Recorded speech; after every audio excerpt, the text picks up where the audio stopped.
Bonjour et bienvenue à notre revue La Science perd patience. Aujourd'hui, nous accueillons un professeur de SVT, Monsieur Jean-Bernard. Bonjour Monsieur Jean-Bernard. Bonjour Laura.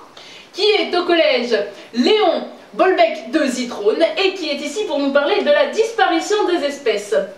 Alors, pouvez-vous nous dire tout d'abord, définissez-nous la notion d'espèce.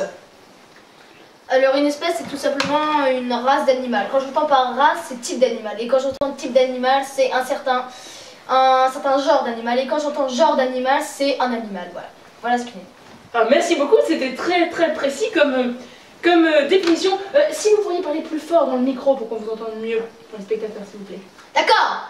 Merci. Alors, pourriez-vous nous expliquer pourquoi certaines espèces disparaissent? Alors certaines espèces disparaissent par... Vous n'êtes pas obligé de crier non plus. D'accord. Alors certaines espèces disparaissent parce qu'en fait, elles veulent faire chanter l'homme. C'est tout simplement une provocation parce qu'en fait, elles veulent conquérir la planète. C'est tout. En fait, elles veulent devenir maîtres du. Elles veulent devenir maîtres du monde. C'est pour ça.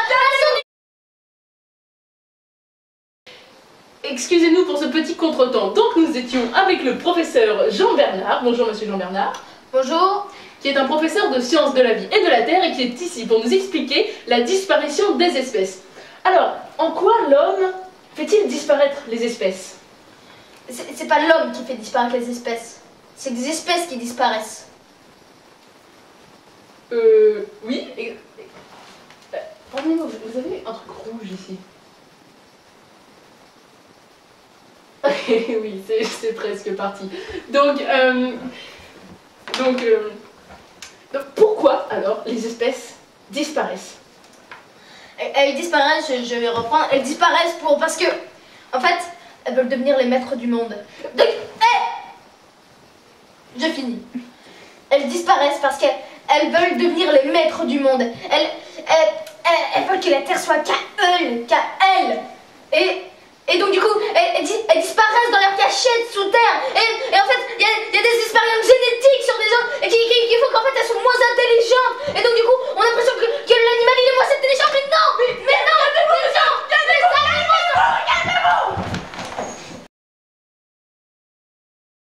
non, L'âne et le mouton se nourrissent exclusivement de fruits de mer, ce qui ne les empêche pas de rester très humains. Excusez-nous pour ce petit contretemps. Donc, nous disions que nous étions avec un professeur de sciences de la vie et de la terre, le professeur Jean-Bernard. Alors, nous en étions à la disparition des espèces. Alors, comment les espèces disparaissent-elles? Puisque, d'après vous, c'est elles qui disparaissent exprès. Comment font-elles pour disparaître? Elles ont des bases secrètes sous la terre. Alors en fait, c'est un processus simple. Avec des petits marteaux, elles enfoncent les arbres dans la terre. C'est pour ça aussi que la forêt en Amazonie, elle disparaît totalement. C'est parce que les animaux, avec leurs petits marteaux, les enfoncent. Et donc ça fait des trous dans la terre. Et après avec ça, ils rentrent dans les arbres sous terre, ils creusent des tunnels et des machines. Et c'est là qu'en fait, avec ça, ils vont faire des arbres. Et donc on va tous mourir. Ah non, c'est l'apocalypse. C'est l'apocalypse total. Il faut faire quelque chose. Il faut faire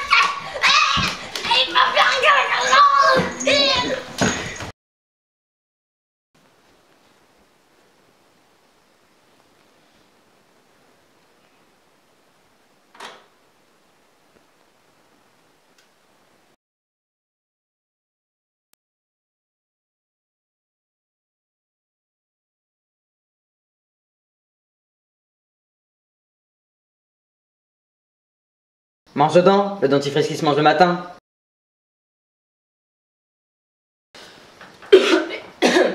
Excusez-nous pour ce petit contretemps.